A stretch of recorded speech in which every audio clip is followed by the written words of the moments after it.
Hey, what's happening YouTube? It's Richard, founder of Short-Term Rental University and Airbnb Superhost. And today I'm coming to you live for the Aolani Coffee Cottage, which is on the Kona side of the big island of Hawaii. And directly behind me, and I'm gonna go in there, is some of the world famous Kona coffee. This is a working plantation, a working farm. For those of you who don't know what Kona coffee is, let me read to you from the Wikipedia. Kona coffee is the market name for coffee cultivated on the slopes of Haualai and Mauna Loa, I probably butchered that, I apologize, in the North and South Kona districts of the big island of Hawaii.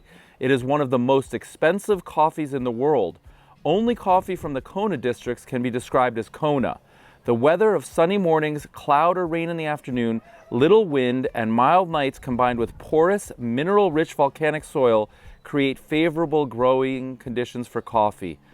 And that's directly behind me. And the point of today's video is about finding your tribe and enhancing your marketing message to create unique experiences that won't be competed away on price, that are unique, valuable, indispensable experiences that the right tribe will literally travel the world and pay a premium for. So I've learned an awful lot from Heather, who's the co-host and the superhost. We interviewed her on the channel before, but it was only last night that I realized that there was a missed opportunity. And that I shared with Heather this morning, and we are now working together on it. And I want to share those ideas with you to help you understand from concept, from 30,000 foot, when Richard talks about a tribe and experience and your why and all that, how it actually works in real life.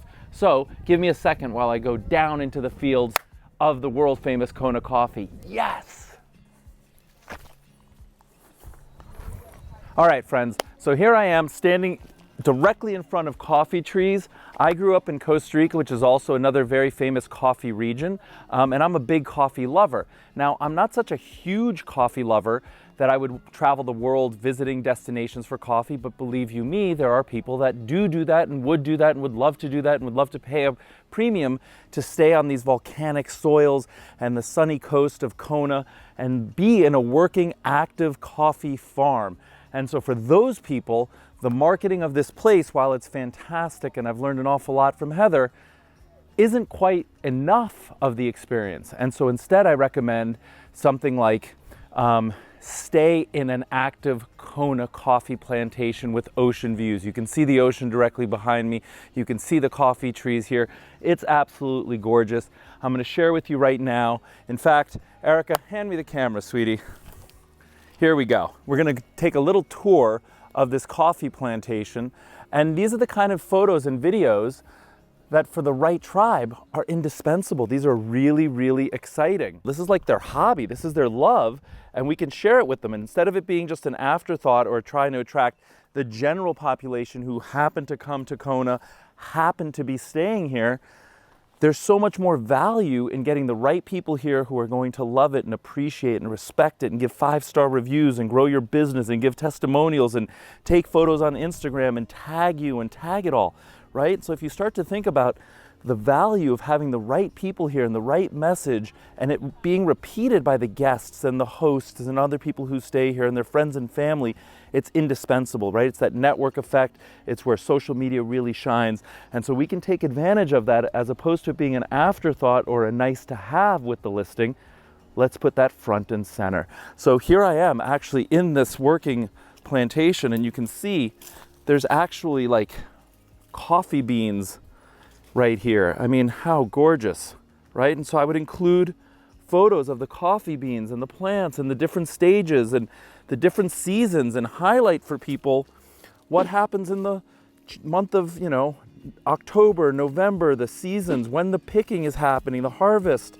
Even take some photos of, here's the irrigation system which has been installed. And we can see the volcanic rocks, and you can just see that all the way down to the ocean, this is the slope. This is the famed slope of Kona coffee, some of the most expensive in the world. And for me, I wanted to stay here because I wanted something that was authentic. I wanted to be in a single family home that had some style or class or something that was different than a plain vanilla 4 walls condo, of which there are many. I wanted something that was more authentic and unique and original. I wanted that experience.